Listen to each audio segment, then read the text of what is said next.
தமிழக முதலமைச்சராக எடப்பாடி பழனிசாமி பதவியேற்று 75 நாட்கள் நிறைவடைந்துள்ளது. இந்த நிலையில் அவரை பற்றி ஒரு செய்தி தொகுப்பை பார்க்கலாம். தமிழக முதலமைச்சராக எடப்பாடி பழனிசாமி பதவியேற்று 75 நாட்களாகிறது. சசிகலா சிறைக்கு சென்ற பின் அரசும் கட்சியும் பழனிசாமியின் கீழ் இயங்குவதான தோற்றம் வெளிப்பட்டது.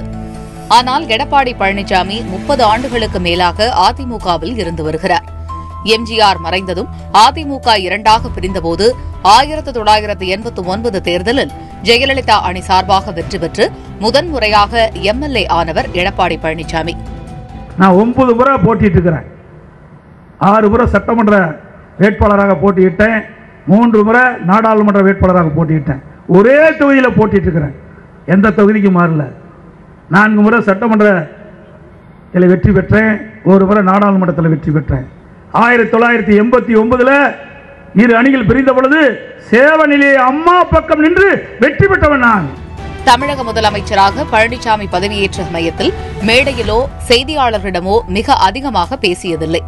எதிர்க்கட்சித் தலைவர் ஸ்டாலின் போன்றோர் கூறிய குற்றச்சாட்டுகளுக்கும் பதிலளிக்காமலேயே இருந்தார். தற்போது விலைவாசி, மின்சாரம் என அனைத்து பிரச்சினைகளுக்கும் பதிலளித்து வருகிறார். வடகிழக்கு பருவமழை கிடையாது, தென்மேற்கு பருவமழை கிடையாது. பருவமழை பொய்த்து விட்டது. பெய்கின்ற மழை நீர் குறைவாக பெற்றிருக்கின்றோம். இந்த சூழ்நிலையில் கூட, வறட்சியான சூழ்நிலை கூட விலைவாசி உயராமல் பார்த்து கொண்ட அரசு அம்மாவுடைய அரசு. விலை உயராமல் பார்த்துக்கிட்டோம். இவ்வளவு வறட்சியிலையும் இதை விட என்னங்க வேணும்? எதிர்க்கட்சித் தலைவர் ஸ்டாலினின் குற்றச்சாட்டுக்கு பதிலளித்ததோடு திமுகவில் குடும்ப ஆதிக்கம் நிலவுவதாகவும் அதிமுகவில் அப்படி இல்லை எனவும் ஆவேசமாக கூறியுள்ளார். அதிமுகவில் தான் யார் வேணாலும் சட்டமன்ற உறுப்பினர் ஆகலாம், யார் வேணாலும் எம்பி ஆகலாம், யார் வேணாலும் அமைச்சர் ஆகலாம், யார் வேணாலும் முதலமைச்சர் ஆகலாம். அதுக்கு நானே உதாரணம். இன்னைக்கு திமுகவில் யாராவது வர முடியுமா? ஸ்டாலின் தான் அடுத்தது, இல்லைன்னா கனிமொழி. குடும்பத்தை சார்ந்துதான் வர முடியும். இங்கதான் அப்படின்னா மாவட்டத்துக்கு போனா அந்த மாவட்ட செயலாளர் அல்லது அந்த மாவட்டத்தை அமைச்சருடைய பையன் தான் மறுபடியும் எம்எல்ஏ ஆக முடியும். அதிமுகவின் 2 அணிகளில் ஒரு அணிக்கு அவரே தலைவர் என முடிவாகிவிட்ட சூழ்நிலையில் தனது தரப்பை வலிமையாக்கி வருகிறார். மேலும் எதிரணி தலைவரான பன்னீர்செல்வத்துக்கும் நேரடியாகவே பதிலளிக்கிறார். எங்களை பொறுத்த வரைக்கும் திறந்த மனதோடு இருக்கின்றோம்.